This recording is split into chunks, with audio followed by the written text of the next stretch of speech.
Hi, I'm Beth Accomando, host of the KPBS Cinema Junkie podcast, and today, Geeky Gourmet is going to go on a field trip to find out how to make some Bond cocktails. So come on inside with me.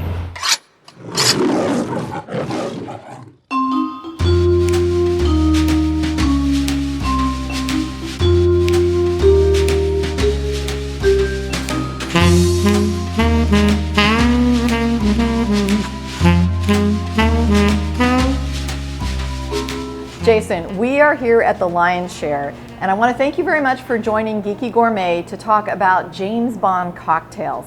And to start off with, I just wanted to find out, how did you get introduced to James Bond? Oh, I was a teenage boy at one point. Yeah, I love the Bond films. I remember when GoldenEye came out in '97, and that would have been, I think, in like 6th or 7th grade. And it was just everything a person could want in a film. It was the coolest thing I'd ever seen. Vodka Martini, shaken, not stirred. And so I got into kind of like vintage Bond through the cocktails that I was looking into the Vesper. So I picked up a copy of Casino Royale. I knew the film very well, but I picked up a copy of Casino Royale, the book, to see how it kind of debuted in there. And I was just struck by how well it was written. So explain what a Vesper is. A lot of classic cocktails, we have a little bit of a hard time figuring out what the original proportions were or what was originally in it. Because it debuted in a piece of literature that we have, we know exactly what was in the Vesper. The Vesper is 3 measures of Gordon's, 1 of vodka, half a measure of quinoa lily, shake it over rice, and then add a thin slice of lemon peel.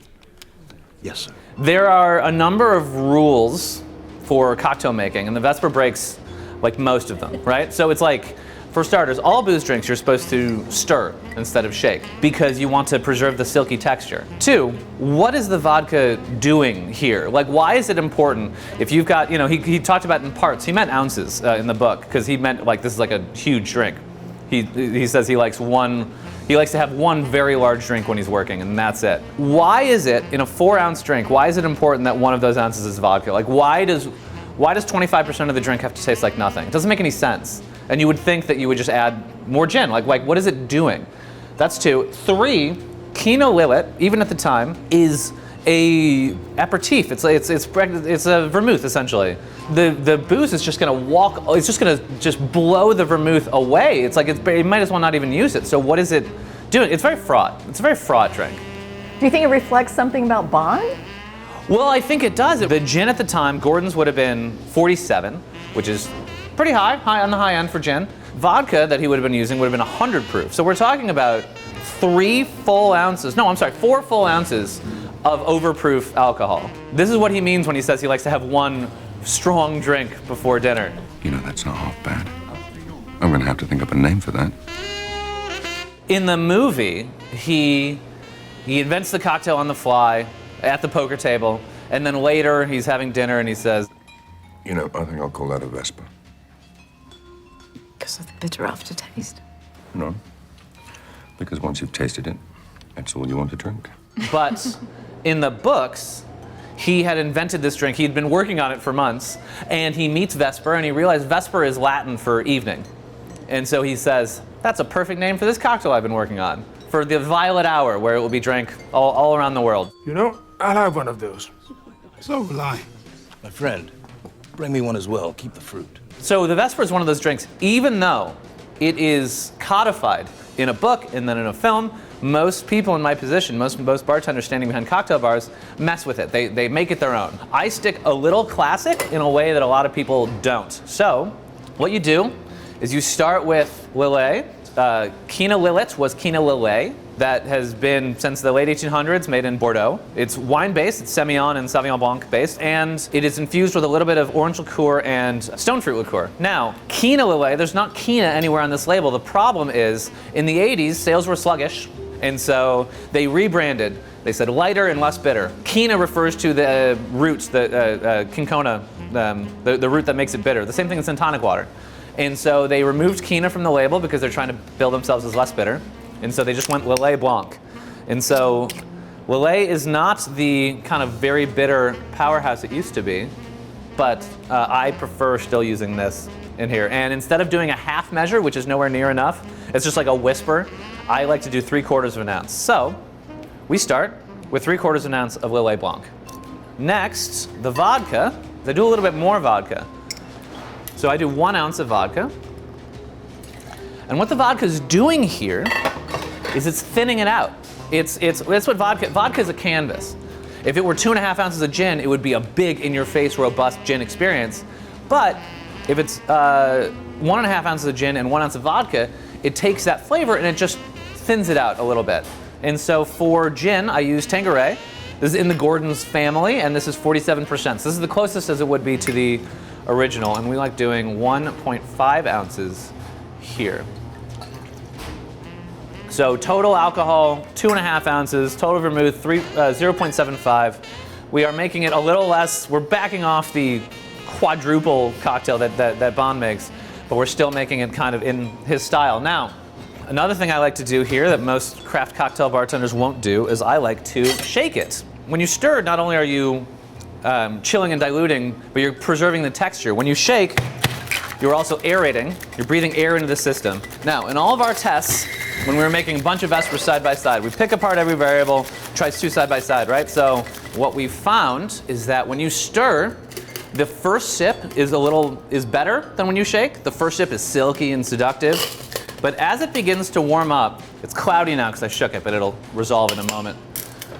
As it begins to warm up, the vodka component in here becomes volatile. It becomes a little unpleasant. So stirred Vespers are better in the first maybe minute, but then every minute after that, it's not as pleasurable of an experience.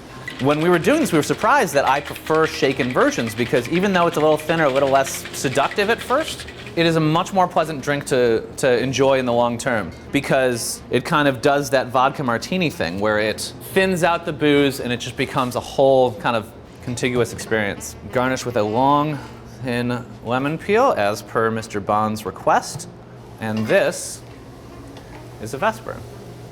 That's beautiful. All right, now to taste a Vesper.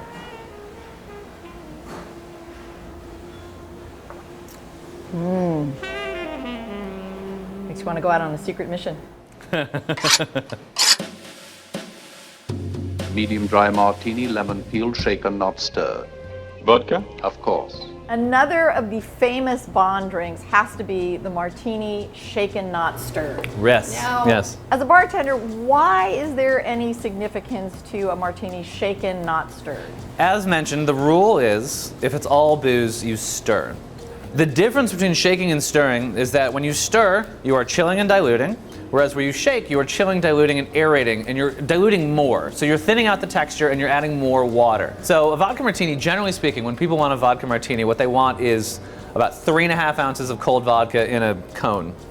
And that's it, right? That's what they want. So gin martinis with vermouth stirred, vodka martinis without vermouth shaken. So if you were to make a martini for James Bond, what would you make? Here's the way we would do it. I don't have martini glasses. They're too easy to spill, and they're a little dated.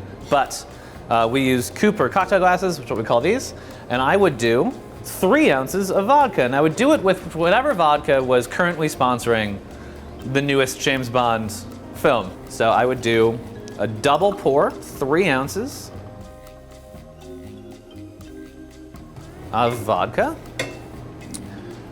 I've heard probably 6 different variations of like, just wave the vermouth bottle in front of it, or point the drink towards the direction of France, or, you know. Generally speaking, they don't want vermouth, so I just forego it entirely. And we do some ice. We shake up. Every drink like this, I double strain. With vodka martinis, I'll tend to ask, because a lot of times people like the crunchy ice chips on top. There's not that much to attach to in a vodka martini. It's just a glass of vodka. So I think the ice chips give some interesting texture, and I think a lot of people like it.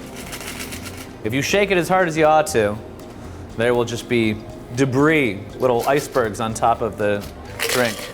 And the people, they love it. As always with the martini, you say olives or twist. And a lot of times people will say olives. We here at the Lion's Share use Castelvetrano olives for just a little extra boost. Vodka martini, shaken, not stirred. Perfect. Cheers. The ice chips are nice. To give you something to do. All these drinks are just all alcohol. It's James Bond. These are what you should serve to your enemies so that you get them drunk and under the table quickly. It is confusing that somebody on the job for life and death is drinking Vespers and vodka martinis.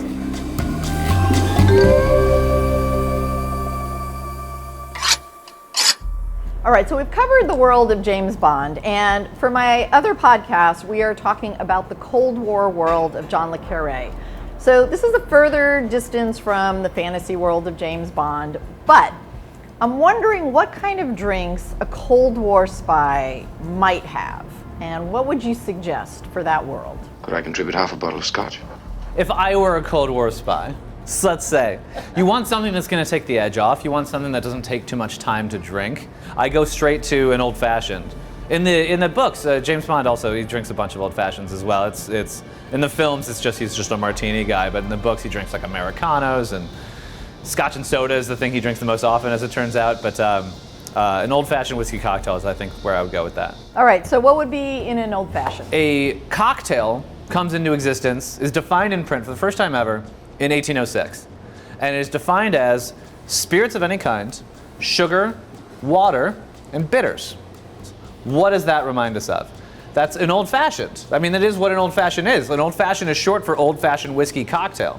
And the way that actually works is that people would start, it's a very versatile template, and people start messing with it almost immediately. And so there would be like, instead of sugar, what if we do maraschino and absinthe? And that was called an improved cocktail. Or there's orange curacao, and that was called a fancy cocktail. These are real things, by the way. This is how like sophisticated the naming was. In 1880, in the Chicago Tribune, I think it was the Tribune, in the Chicago paper, there was a reference to an old-fashioned whiskey cocktail. Old-fashioned, like the way my grandfather used to have it. None of this junk, right?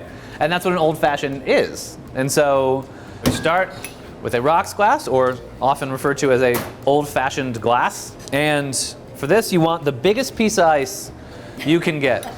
These are just a tiny bit bigger than these particular glasses. So when we make old-fashions in these, I gotta trim it down a touch. And to this, we add 2 dashes of Angostura bitters. These are the normal bitters, but like these are the indispensable bitters in old-fashions and Manhattans. And just 2 good dashes is good enough. For old-fashions, we like using Demerara syrup, like the sugar in the raw that you see at like Starbucks or whatever. It is just less refined sugar, and it adds kind of a depth and a molassesy note that we think just give like a little bit of boost to the flavor in old-fashioned. Old-fashions, they're so simple. If I can take 5% better flavor, I'll take that every time, you know? And so it is literally 1/4 ounce of that. Just a tiny little bit. It's the equivalent of like less than a teaspoon of sugar, I think. And for my old-fashions, I like rye. Bourbon is acceptable. Both are historically fine. I like rye. It's a little spicier, and it makes it a little bit more interesting for me. And we do 2 full ounces of that. Already looking good enough to drink. And despite what we've done with our Martini and our Vesper, all booze drinks, almost every time, you stir instead of shake, as mentioned. So it's sitting on ice, so it will continue to dilute over time. So do I give it to you under-diluted and let it kind of step into itself as you sip it, or do I give it to you perfect and then let it become over-diluted almost immediately? So we tend to do under-diluted and then let it kind of become its best self over time.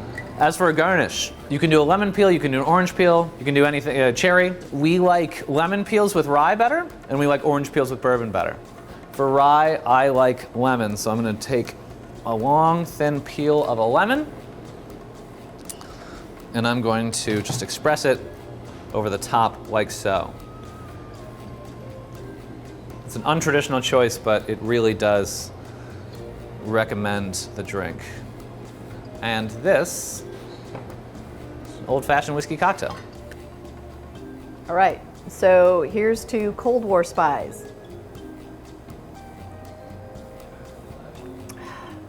All right, I have to say, I think I am more in tune with the Cold War spy drinks than the Bond ones.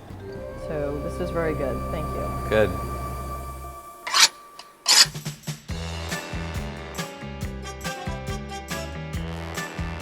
And to wrap up our Geeky Gourmet Spy cocktails, here's a special Soviet edition. We can call this radiation poisoning. It's a vodka and tonic that glows under black light, thanks to the tonic water, and it lets you know that you've been found out and don't have long to live. Thanks for watching another Geeky Gourmet. Remember to listen to the companion podcasts all about Spies, one on James Bond and the other on the real-world spies of John le Carré. You can find more podcasts and more videos at kpbs.org/Cinema Junkie. Till our next Film Fix, I'm Beth Accomando, your resident Cinema Junkie and Geeky Gourmet.